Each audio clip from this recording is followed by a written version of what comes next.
Now we're looking at 3.2 where we're finding x and y intercepts and then graphing a line using those intercepts. So to find an x-intercept, we always let y be 0. Okay, so as I do that in this equation, I'll have 3x minus 4 times 0 equals 12. So 3x, negative 4 times 0 is 0, equals 12. Solve the equation by dividing each side by 3. X is 4. Now when I give an x-intercept, it's an ordered pair. So we want to make sure and rewrite that as the x value is 4, the y value is 0. So that's your x-intercept. Your y-intercept comes from letting x equal 0.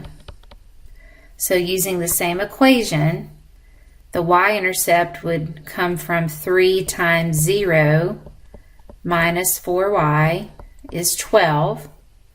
3 times 0 is 0, so I've got a negative 4y is 12. Divide both sides by negative 4. So y would be negative 3. The ordered pair form would be x is 0, y is negative 3. So now we have the x-intercept and the y-intercept of the line. And as we plot those, here's the point 4, 0, the point 0, negative 3, and then I'm going to draw a line through them. Now I could choose to pick one more point on the line by choosing any x value. It's always good to have the certainty that all your points are lined up. But in MyMathLab, if you're asked to graph using the intercepts, you'll want to only plot the x and the y-intercept and use the graphing tool. Okay. All right, let's go on to number 2, where we're finding slope. Now we do have a formula to find slope when it's passing through 2 points. Slope comes from y2 minus y1 over x2 minus x1. So we want to first label these points. Here we have an xy value of the first coordinate. So this is my x1, y1, and an xy value of the second coordinate, which would be x2, y2.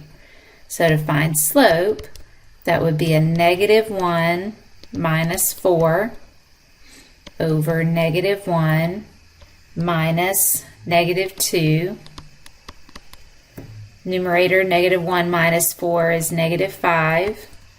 Denominator, negative 1 minus a negative 2 is the same thing as plus 2, which would be 1. Negative 5 divided by 1 is negative 5. So the slope of the line containing these 2 points would be a negative 5.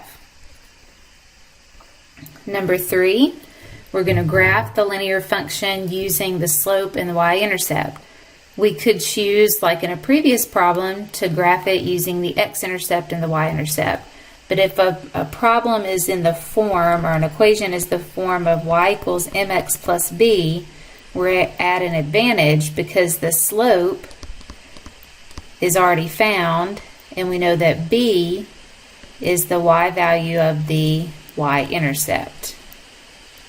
Okay. So from this equation, the slope would be 1/2. The y-intercept comes from that b part is the y value, so 0, 3. So if I were to plot this line, we'd start with the point 0, 3. So that's going up 3. And then slope in fraction form is equal to rise over run. So if that's 1/2, then from the point that I've already plotted, I'm going to go, it's rise, so up or down, it's positive, makes me go up 1, and then to the right 2 would be the run. You could even go another up 1 and to the right 2, just to give us one more point on that line. Okay, so notice that the line is going in a positive direction. It's got a very, very mild slope. It's close to horizontal, which makes sense since we have slope being 1/2. Graphing x equals 2.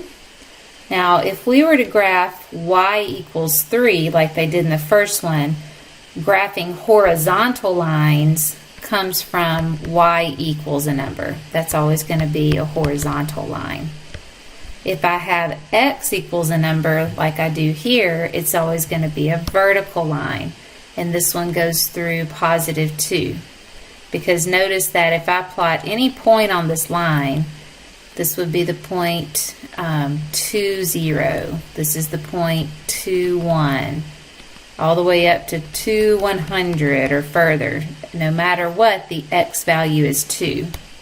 Whereas in my first problem, y equals 3, no matter what, all of these points have a y value of 3. Okay. Number 5. This says, as we age daily, stress and worry decrease and happiness increases. According to the analysis, the graph shows this portion of the research. Find the slope of a line passing through 2 points shown by the video balloon or the voice balloons. Express the slope as a decimal. So to find slope, we use our formula y2 minus y1. I'm going to let this be my x2, y2, x1, y1. So that would be 49 minus 29 over x2 minus x1. 22 minus 62 would be positive 20 over negative 40, which reduces to be a negative 1/2. And then part B says, use your answer from part A to complete the following statement. For each year of aging, the percentage of Americans reported a lot of stress, and some of mine is missing here, but it would be decreases, since it's negative, by, we got a negative 1/2, which is 0.5. So it decreases by 0.5% per year of aging. Remember that these were in ages, so that's years. The y values were percentages. And lastly, says in 1968, 18% of grades for students entering college were A's. This is increased at an average rate of approximately 0.725% per year. Find a linear function that models that percentage. So we didn't do a lot with function notation, but p of x is the same thing as a y. So if I were looking at a y equals mx plus b form like we did before, we have a slope. This positive 0.725 is the percentage that each year it's going to increase. So we have y equals 0.725 times each year. It says x is the number of years after 68. And then we're going to add 18% because it says since then it's going to continue moving up from that. So we started at 18%, then we added 0.725 for each additional year. So the exact form of that would be p of x is 0.725x plus 18. And this just represents that it is percentage, just another way of writing that y value.